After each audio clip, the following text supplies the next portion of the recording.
새번역 사도신경으로 신앙 고백하겠습니다. 저는 전능하신 아버지 하나님 천지의 창조주를 믿습니다. 저는 그분의 유일하신 아들 우리 주 예수 그리스도를 믿습니다. 그분은 성령으로 잉태되어 동정녀 마리아에게서 나시고 본디오 빌라도에게 고난을 받아 십자가에 못 박혀 죽으시고 장사된 지 사흘 만에 죽은 자 가운데서 다시 살아나셨으며 하늘에 오르시어 전능하신 아버지 하나님 우편에 앉아 계시다가 거기로부터 살아있는 자와 죽은 자를 심판하러 오십니다. 저는 성령을 믿으며 거룩한 공교회와 성도의 교제와 죄를 용서받는 것과 몸의 부활과 영생을 믿습니다. 아멘. 거룩하신 하나님 아버지 감사합니다. 간밤에도 편히 쉬게 해주시고 새벽에 기도하는 자리에 불러주시니 감사합니다. 이 시간 저희들 마음 중심으로 주님을 경외하게 하여 주시옵소서. 예수님 이름으로 기도드리옵나이다. 아멘. 찬송가 478장입니다.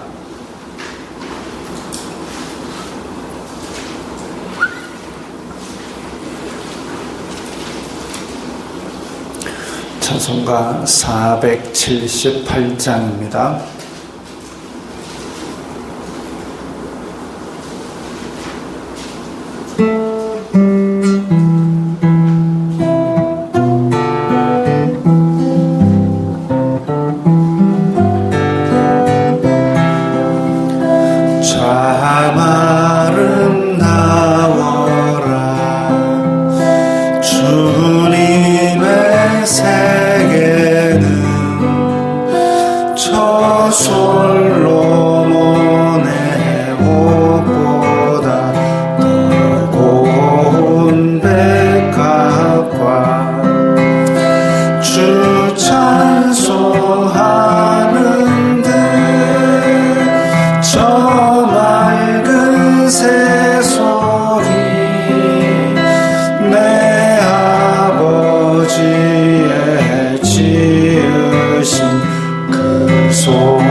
오늘 말씀은 시편 8편 1절부터 9절까지의 말씀입니다.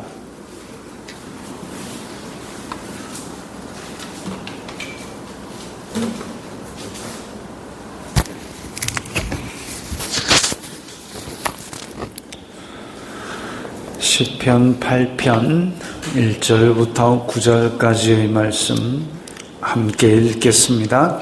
여호와 우리 주여, 주님의 이름이 온 땅에 어찌 그리 아름다운지요. 주님의 영광이 하늘을 덮었나이다. 주님의 대적으로 말미암아 어린아이들과 젖먹이들의 입으로 권능을 세우시며 이는 원수들과 보복자들을 잠잠하게 하려 하심이니이다. 주님의 손가락으로 만드신 주님의 하늘과 주님께서 베풀어 두신 달과 별들을 내가 보니 사람이 무엇이기에 주님께서 그를 생각하시며 인자가 무엇이기에 주님께서 그를 돌보시나이까.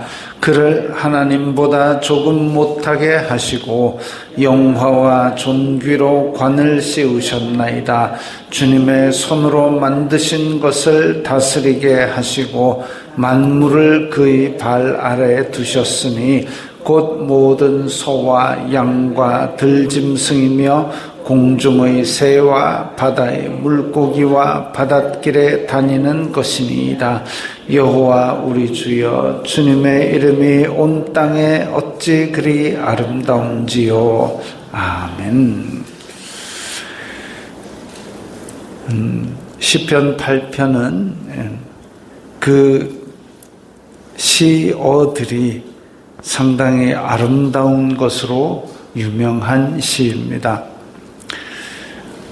우리가 일상적으로 고백할 때에 하나님, 놀라우신 하나님, 크신 하나님, 전능하신 하나님 이렇게는 하지만 그 이름이 온 땅에 어찌 그리 아름다운지요. 이 고백을 하는 것은 시인은 그렇게 이 온 땅에 있는 하나님의 이름을 보고 저 만물이 나타내는 하나님의 영광을 보고 그것에 감탄할 정도로 하나님을 느끼고 알고 그리고 그것을 찬양하는 그런 감성을 가졌습니다. 그러기가 쉽지가 않지요. 왜냐하면 사람은 육신을 입었기 때문에 영이신 하나님을 볼 수 없고 그리고 영이신 하나님을 볼 수 없기 때문에 이 세상의 파도에 자꾸 매몰되기 쉽고 세상 걱정 근심 때문에 하나님을 찬양하는 마음이 덮이기가 쉽습니다. 그런데 온 땅에 어찌 그리 아름다운지요. 비록 나는 이 땅을 디디고 흙을 묻히고 살고 있지만 하나님의 이름은 온 땅에 아름답다라는 것을 이렇게 고백하는 데까지 믿음이 자라나고 있습니다. 이건 놀라운 일이죠. 주님의 영광이 하늘을 덮었나이다. 우리가 흔히 쓰는 말 중에 이제 거룩하다라는 말이 있고 영광이라는 말이 있는데 그 뜻이, 그 개념이 그래, 거룩이 뭔데? 이러면 잘 모릅니다. 영광이 뭔데? 또 잘 모릅니다. 거룩이 뭐고 영광이 뭘까요? 주님의 거룩하심 말은 잘 하는데 거룩은 뭔지 잘 모릅니다. 영광, 주님께 영광 돌립니다. 금메달 땄습니다. 근데 영광이 뭔지 잘 모릅니다. 하나님께서 전혀 이 더러움과 죄악과 이런 것과는 전혀 관계가 없는 구별되는 그런 성품, 이게 거룩입니다. 전혀 더럽지 않고 전혀 그런 것들과 관계가 없는 그런 깨끗한 그런 구별된 것이 바로 거룩입니다. 그리고 그런 내면의 속성과 그 내면의 속성, 전혀 더럽지 않은 그 내면의 속성이 이제 하나님의 성품으로서 바깥에 드러나는 것, 그것이 영광입니다. 그러니까 이 좋은 것들이 드러났기 때문에 이런 것들은 하나님으로부터 온 것입니다. 이게 하나님께 영광을 돌립니다라는 의미입니다. 하나님은 하나님은 그 회전하는 그림자도 없으시고 전혀 더러운 것이 없으신 그 거룩하심, 그리고 그것이 바깥으로 드러나서 하나님의 이 세상 것들과 차별되는 놀라운 큰 그런 좋은 것들이 밖으로 드러나는 것, 주님의 영광. 간단하게는 그렇게 설명할 수 있습니다. 그런데 이 시인은 그걸 안 거지요. 그걸 본 거지요. 육신을 입고 비록 고난 중에 살고 비록 세상 걱정들이 많은 그런 삶을 살아가고 있지만 하나님의 거룩을 보고 영광을 본 겁니다. 주님의 이름이 온 땅에 어찌 그리 아름다운지요. 우리가 한 번씩 산 꼭대기 가가지고 경치를 보면서 와 멋있다. 아까 참 아름다워라 주님의 세계는. 야, 하나님께서 만드신 세계가 이렇게 놀랍구나를 하지만 꼭 산 꼭대기에 가야 그걸 보느냐 이거죠.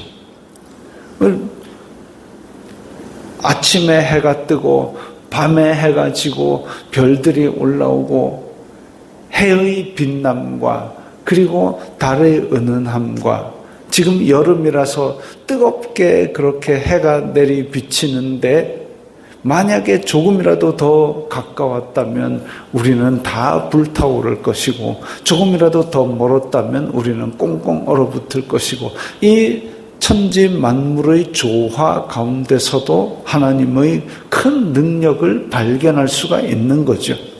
그래서 로마서 1장에서는 창세로부터 그의 보이지 아니하는 것들, 곧 그의 영원하신 능력과 신성이 그가 만드신 만물에 분명히 보여 알려졌나니 그러므로 그들이 핑계하지 못할지니라. 하나님께서 만드신 걸 그거 우연히 된 거야 라고 핑계하지 못할 이런 조화로운 만물들이 지금 우리를 둘러싸고 있는데 우리는 이 세상의 가르침과 이 세상의 시각은 자꾸 핑계하면서 하나님을 부인하게 만들려고 합니다. 그러나 우리는 주님의 이름이 온 땅에 어찌 그리 아름다운지요 라고 영광을 찬양하는 삶이 곧 믿음이지요.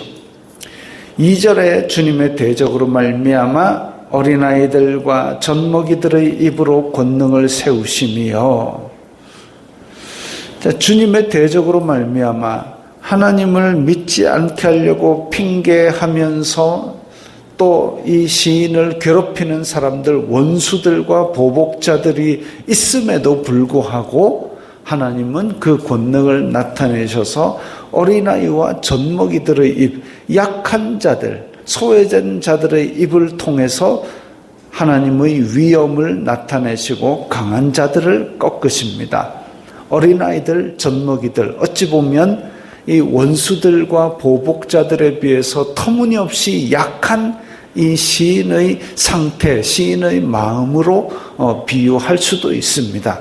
그러니까 다윗은 너무나도 약하여 지금 보복자들과 원수들의 손 혹은 그들의 능력, 그들의 위협에 두려워 떨고 있지만 하나님의 권능과 영광을 다윗의 입으로 찬양함으로 말미암아 그 강하고 흉폭한 원수들과 보복자들의 입을 닫는다는 거지요.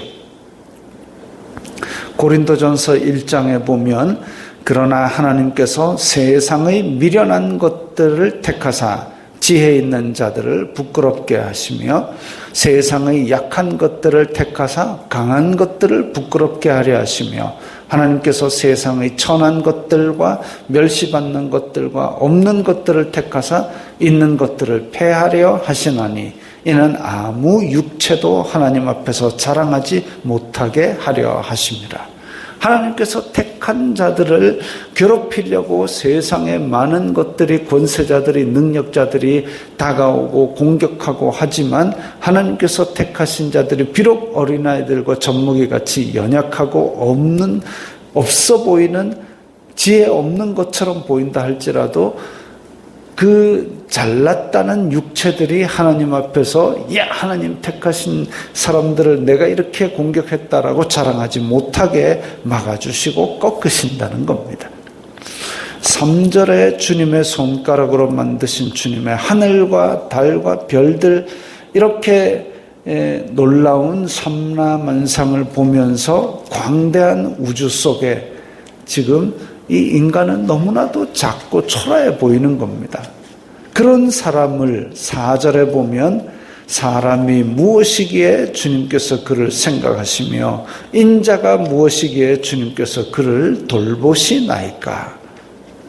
그런 크고 놀라운, 다른 사람들도 권능이 있고 위협이 있고 재물이 있고 이런데 또 그보다 더 큰 해와 달과 별들의 권능이 있는데 이 보잘것없는 내가 무엇이 잘나서 하나님께서 이렇게 생각하시고 돌보시는 은혜를 베푸십니까? 라는 거죠.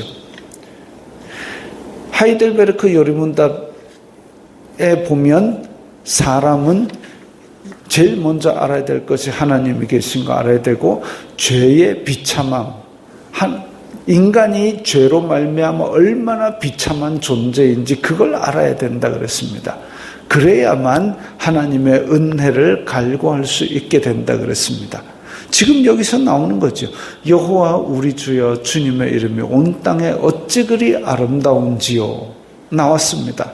그 다음에 사람이 무엇이기에 주님께서 그를 생각하시며, 그러니까 하나님의 관심을 받을 수 없을 정도로 미미하고 천한 존재인 나를 어떻게 이렇게 생각하여 주십니까? 사람의 비참함과 그 은혜를 깨달아 알고 있습니다.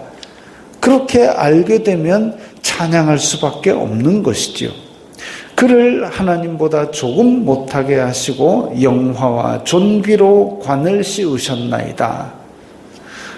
하나님께서 이 인간을 동물보다도 힘도 없게 만드시고 또 해가 뜨는 것을 멈출 수도 없고 정말 이런 연약한 존재로 만드셨지만 그 지위와 권능과 존재의 가치를 하나님보다 조금 못하게, 하나님 바로 다음 자리까지 그렇게 존귀하게 만드셨다 이거죠.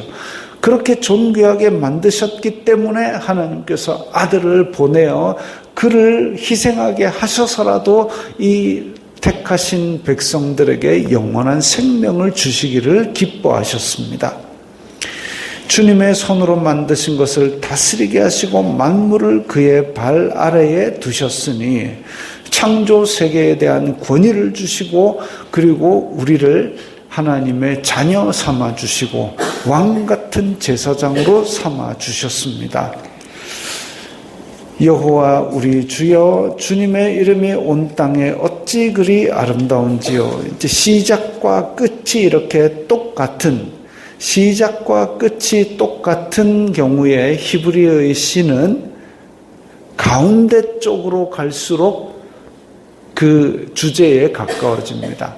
그러니까 1절과 9절이 똑같은 이야기를 하고 있는데, 그렇다면 가운데 쪽에 뭔 얘기가 있느냐? 사람이 무엇이기에 주님께서 그를 생각하시며 하나님보다 조금 못하게 하시고, 자, 그것이 이 시의 어찌 보면 핵심적인 이야기입니다. 그래서 하나님을 찬양하고 온 세상 만물이 주님의 영광을 드러내고 있습니다. 그런 위대하고 존귀한 하나님께서 이 보잘것없는 나를 사랑하시고 택하시고 존귀하게 보아주셨구나. 이걸 이 시의 구조에서는 찬양하고 있는 겁니다. 그렇게 함으로써 모든 영광을 하나님께로 돌리고 있는 아주 아름다운 시이지요.